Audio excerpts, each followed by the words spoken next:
Bonjour, bonsoir, tout dépend de l'heure à laquelle vous nous captez. Bienvenue à la chaîne YouTube Cécile Lonta, l'étoile du savoir. Et bien, aujourd'hui, nous amenons la leçon de français texte pour les classes terminales 6e des humanités. C'est français texte et le professeur qui va dispenser cette leçon se nomme Ernest Lucinde. Je suis professeur de français au délégué terminal de complexe scolaire Nyota. Sans plus tarder, nous amenons d'abord au niveau du rappel. Qu'est-ce qu'on a vu la fois passée en sixième année au complexe scolaire Nyota? Eh bien, la fois passée, nous avons vu la compréhension détaillée du poème Le Dormeur du Val. Le Dormeur du Val, c'est un poème célèbre d'un écrivain célèbre romantique, puisqu'il est né en 1854 et mort en 1891. Il s'agit de Arthur Rimbaud. C'est un poète qui n'a vécu que 37 ans. Et à 15 ans, il était devenu célèbre. Il commençait à écrire les poèmes qui rivalisaient avec ses aînés. Et Arthur Rimbaud, c'est un écrivain, un poète romantique. Et le romantisme était caractérisé par le lyrisme. Le lyrisme, c'est l'expression des sentiments personnels. Et c'est pourquoi Arthur Rimbaud, en tant que poète romantique, son poème qu'il a écrit, c'est Le Dormeur du Val. Le Dormeur du Val, qu'il a présenté en jeune, il a présenté dans ce poème un jeune soldat paraissant comme en train de dormir, et pourtant il était déjà mort. Donc le romantisme, c'est aussi l'exaltation de la nature. Il a présenté ce soldat dans la nature. Sur le glaïeul, il y avait des herbes, et même le dormeur du Val, Val, c'est la petite vallée. La petite vallée où il y a eu un trou de verdure, on verra dans son poème. Voilà. Et plus précisément dans la révision, nous allons nous attarder sur ce qu'on a vu. C'était les figures de style contenues dans ce poème. Quelles sont les figures de style? Il y a la première strophe. C'est un trou de verdure où chante une rivière, accrochant follement. On écrit deux fois aux herbes de ayant. Il faut mettre ça entre parenthèses. D'argent où le soleil de la montagne fier, lui, c'est un petit val qui monte les rayons. Et bien, la fois passée, nous avons relevé les principales figures de style contenues dans cette strophe. La strophe, c'est le paragraphe. Dans la prose, on verra ça bien après. Un trou de verdure, c'est une figure de style. On compare ici le Val, qui est la petite vallée, comme un trou de verdure. Un trou de verdure.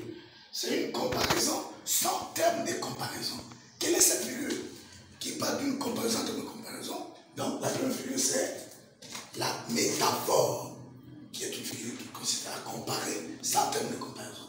Deuxième figure, le troisième vers, est la montagne fière. Une montagne qui devient fière. En fait, fier, la fierté, c'est un sentiment. C'est une qualité qu'on attribue à l'homme. Et comme c'est une qualité qu'on attribue à l'homme, c'est quelle figure où on peut attribuer certaines qualités à un animal ou à un être, un objet. Il s'agit de la personnification de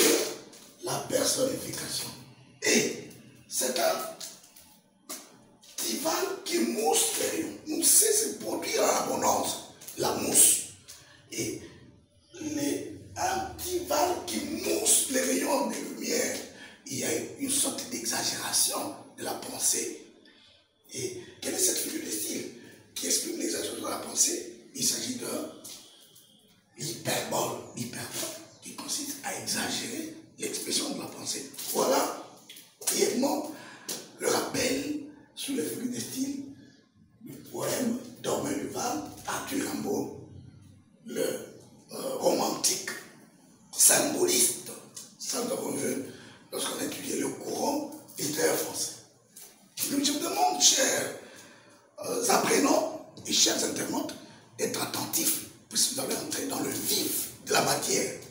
Eh bien, le romantisme, c'est un courant littéraire français du 19e siècle. Et bien avant le romantisme, il y a le 18e siècle, qui est le siècle de lumière, siècle philosophique. Et avant le 18e siècle, il y a le 17e siècle français. On a vu dans le courant littéraire français, ces siècles, c'est la sommité de la langue française, la sommité de l'écriture française. Le 17e siècle, on appelait le siècle classique, le classicisme. Alors, dans ces siècles, on a réglementé la langue française. On ne peut plus écrire n'importe comment. Surtout dans le domaine de la poésie, où nous sommes, la poésie était réglementée. Alors, il y a eu des règles. L'ensemble de toutes ces règles pour bien lire et écrire les vers a été identifié. Il s'agit de quelle matière, chers apprenants? Oui, il y a quelqu'un qui me souffle. Effectivement, il s'agit de la versification française. C'est notre matière de ce jour. Nous allons étudier principalement la versification française au travers du poème Le Dormeur du Val. Le Dormeur du Val. La versification française. Nous allons appliquer, bien sûr, les pratiques de l'enseignement apprentissage du français. C'est la nouvelle approche. Bien sûr, il n'y a pas de groupe d'élèves dans la salle. Confinement oblige. Mais nous, en tant que professeurs, nous allons procéder à la mise en commun de ce qui était travaillé par les élèves. Donc, souffrez que nous puissions présenter conformément à notre nouvelle approche. Question. Qu'est-ce que la versification française? Tout simplement, on en a déjà parlé, c'est la versification française et l'ensemble des règles pour bien lire et écrire les vers. L'ensemble des règles pour bien lire et écrire les vers. Donc on ne peut plus écrire les vers n'importe comment. Il fallait mesurer les vers, le nombre, totaliser le nombre de chaque syllabe ou de chaque pied de vers. Un nombre bien précis de vers. On verra ça bien sûr. Il fallait qu'il y ait des rimes. Des rythmes. Donc on ne peut plus écrire n'importe comment. Et l'ensemble de toutes ces règles pour bien écrire le vers est appelée la versification française. Eh bien, nous avons les vers. Mais c'est quoi les vers? Il y a d'autres qui vont nous poser cette question peut-être qu'ils ont perdu de vue de quoi il s'agit. Nous avons la poésie, qui est un genre littéraire différent de la prose, qui en est d'un autre genre littéraire. Dans la poésie, on appelle vers. Vers, dans la prose, c'est tout simplement une phrase. Une phrase, dans la prose, c'est une phrase longue. Mais dans la poésie, la phrase de la poésie est relativement courte, avec presque les mêmes dimensions. Mais dans la prose, il y a des phrases démesurées, des phrases complexes, différemment de la poésie, où le vers a une fin. Au niveau de la poésie, il y a la strophe. L'ensemble des vers forment la strophe. La strophe, au niveau de la prose, c'est ce qu'on appelle le paragraphe. C'est-à-dire, l'ensemble des phrases forment un paragraphe. Tout comme l'ensemble des vers forment une strophe. Donc, c'est juste pour vous donner ce parallélisme entre la poésie et la prose, c'est pour vous donner l'idée que nous allons plus utiliser ces concepts, ces thèmes dans l'étude prochaine, dans l'étude que nous sommes en train de mener. Strophe, paragraphe. Et l'ensemble des strophes forment un poème. Un poème, dans la prose, c'est le texte. Et nous passons à la deuxième question. Citez les principaux éléments de la versification française. Quels sont les éléments qui composent la versification française? Pour étudier la versification française, quels sont les différents éléments essentiels qui nous mènent à l'étude de la versification française? Il y en a 4. Le premier élément, qui sera l'objet de notre leçon, principalement aujourd'hui, c'est le vers. On ne sera pas enseigné tous les 4. Aujourd'hui, je vais enseigner tout simplement le premier élément, le vers. Le vers, c'est quoi? Qu'est-ce qu'on dit dans les vers? Et dans le vers, on étudie la mesure ou la métrique d'un vers. C'est pourquoi j'annonce l'objectif de la leçon d'aujourd'hui. Au terme de cette leçon, chaque apprenant, chaque élève sera à mesure de compter les pieds, ou ce qu'on appelle les syllabes, compter les syllabes ou les pieds de chaque vers. C'est ça l'objectif. Au terme de cette leçon, il faut que chaque apprenant, chaque internaute qui nous suit, puisse savoir compter le nombre de vers ou des syllabes d'un vers. Ça, c'est le premier élément. Deuxième, la strophe. La strophe, on a vu, c'est le paragraphe. On verra la composition du paragraphe prochainement. Les rimes, ce sont les différents sons au bout des vers. Et enfin, il y a le rythme. Vous verrez que dans cette strophe qui est le paragraphe, il y a le rythme. Vous voyez, il y a certains vers qui, au lieu de se terminer à la fin, continuent accrochant follement aux herbes ayant d'argent. On appelle ça enjambement. C'est un rythme.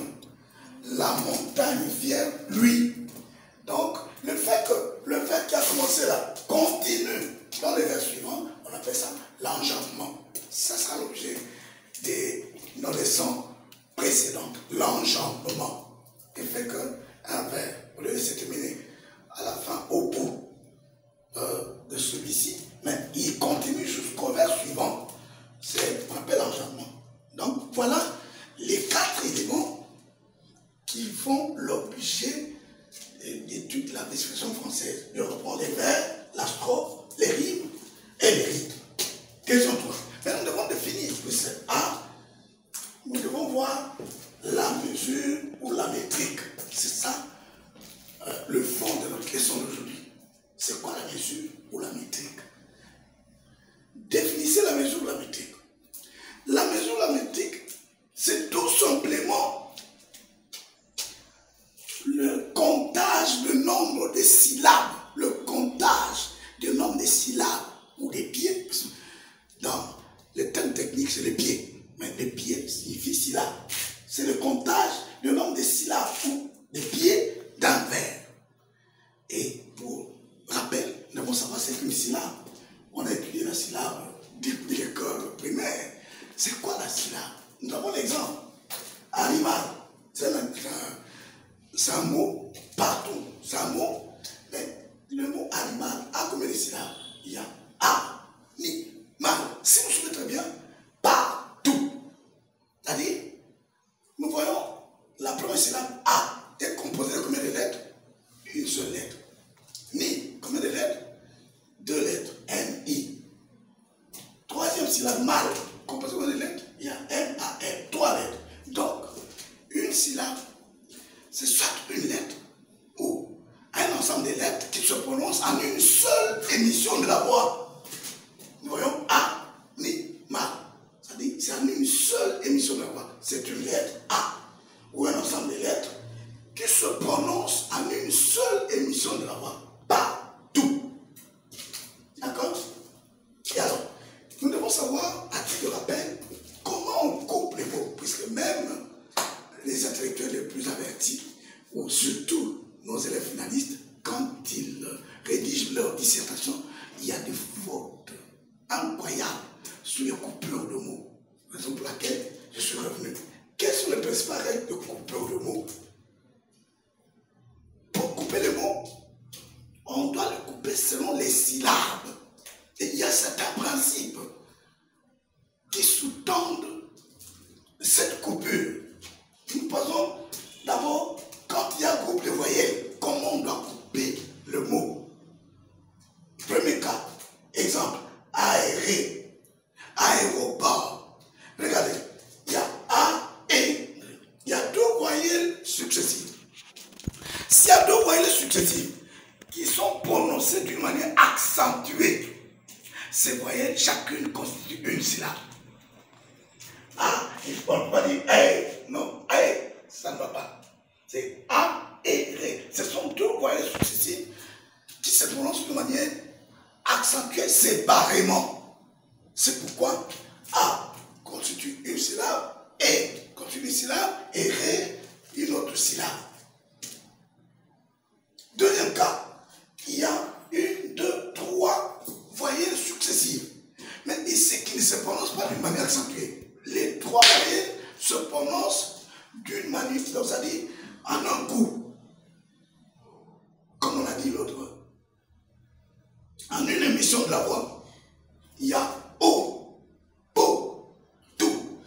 Lorsqu'il y a une succession de voyelles qui se prononcent en une seule émission de la voix, ces voyelles constituent une seule syllabe, différemment du premier cas. Troisième cas, il y a grand P, rond. Lorsqu'il y a une voyelle suivie d'une consonne nasale, M, N, ces voyelles ne peuvent pas se détacher de ces consonnes, ou ces consonnes voyelles, ces consonnes nasales ne peuvent pas se détacher de la voyelle. Il y a rond, P, il y a rond. C'est-à-dire, la voyelle est attachée à la consonne voyelle M. La voyelle A est attachée à la consonne nasale M. C'est pourquoi il y a rond, P, rond. Ça, c'est le groupe de voyelles. B, groupe des consonnes.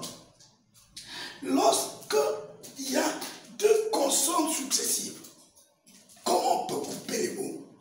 La première consonne se trouve dans la première syllabe et la deuxième consonne se retrouve dans la deuxième syllabe. Respecter. Oui, res. Il y a S et P. S dans la première syllabe, P dans la deuxième. Respect. C dans la première syllabe et T dans la deuxième. Respecter. Exemple, lorsqu'il y a plus de deux syllabes, 3 ou 4, c'est-à-dire lorsqu'il y a 3 consonnes, la première consonne est dans la première syllabe et les autres dans la deuxième syllabe. Obscurité, il y a O, et puis sc dans la deuxième syllabe. Ça, c'est le principe pour couper les mots. Il faut bien couper les mots. Seulement des principes. Exemple 3. Lorsque il y a une consonne, par exemple, une consonne plus R, une consonne plus H, une consonne plus N, une consonne plus T, dans les cas de réciproque, pro, on ne peut pas détacher P de R. Pro, R est toujours collé à P. PH, photo. On ne peut pas détacher H de P. Chemise. On ne peut pas détacher C de H. Montagne. On ne peut pas détacher G de N. Du T. On ne peut pas détacher 2 de H. Ça, ce sont les principes pour la coupure de mots. À la 5e question, il nous est demandé de savoir à quelle règle on peut se référer pour bien compter les pieds ou les syllabes d'envers. Quelle est la règle à laquelle on peut se référer pour bien compter les pieds ou les syllabes d'envers? Donc, pour bien compter les pieds ou les syllabes d'envers, on se réfère à une règle, laquelle c'est la règle de E caduc. On appelle E caduc ou E muet ou E mouillé, c'est-à-dire le E qui se situe à la fin de certains mots qui ne se prononcent pas d'une manière accentuée. Exemple, le, de, ce, me. Le E ici, à la fin de mots qui ne se prononcent pas d'une manière accentuée, on l'appelle le E caduc. Alors, quelle est cette règle précisément ici? Il y a deux principes de la règle. Le premier principe, le E caduc à la fin d'un verbe. Si on trouve le E caduc à la fin d'un verbe, la syllabe dans laquelle le E caduc se situe, cette syllabe ne compte pas. Retenez bien, chers apprenants. Si le E caduc se situe à la fin d'un verbe, comme nous avons le verbe là-bas, il dort dans le soleil, la main dans la poitrine. Nous avons à la fin du verbe la syllabe ne, qui a le E caduc. C'est-à-dire, cette syllabe ici ne va pas compter. On va compter les syllabes. Il y a il, dans, le soleil, la main, dans la poitrine. Pourquoi on ne peut pas tracer là-bas? Puisque le E caduc à la fin, dans la syllabe finale, elle est assimilée à la syllabe précédente, poitrine. Donc, nous allons compter le nombre de pieds ou de syllabes, une syllabe ou un pied, 2, 3, 4, 5, 6, 7, 8, 9, 10, 11 et 12. C'est une métrique classique. Lorsque un vers a 12 syllabes, on l'appelle un alexandrin. Alexandrin. C'est-à-dire, c'est un vers qui a 12 pieds ou 12 syllabes. Vous trouvez là-bas, alexandrin, 12 pieds. Ce sont les principaux vers classiques. Et la plupart des écrivains classiques, ils écrivent avec alexandrin. Mais il faut savoir que ça, ce sont des vers classiques. Il y a des vers libres, tels que les écrivains négro-africains. Ils ne suivaient pas toutes ces règles ici. C'était des poèmes libres, sans rime, sans métrique. Mais ici, nous sommes dans la poésie classique. Retenez bien. Alors, ça c'est le premier principe. Lorsque E caduc à la fin d'un vers, cette syllabe ne compte pas. Deuxième principe. Le E caduc à la fin d'un mot, au milieu d'un vers. C'est-à-dire, ici, on n'est pas à la fin. On est au milieu d'un vers. Nous avons un exemple là. C'est un trou de verdure où chante une rivière. Nous avons, bien sûr, le E caduc à la fin. Mais on a déjà étudié ce principe. Nous avons notre E caduc au milieu, tel que de, c'est E caduc. Verdure, E caduc. Chante, E caduc. Une, E caduc. Qu'en est-il au juste? Lorsque le E caduc est au milieu d'un vers, le E caduc au milieu d'un vers ne peut compter que lorsque, dans la syllabe qui vient juste après, il y a une consonne, comme la V, c'est une consonne, là, cette syllabe compte.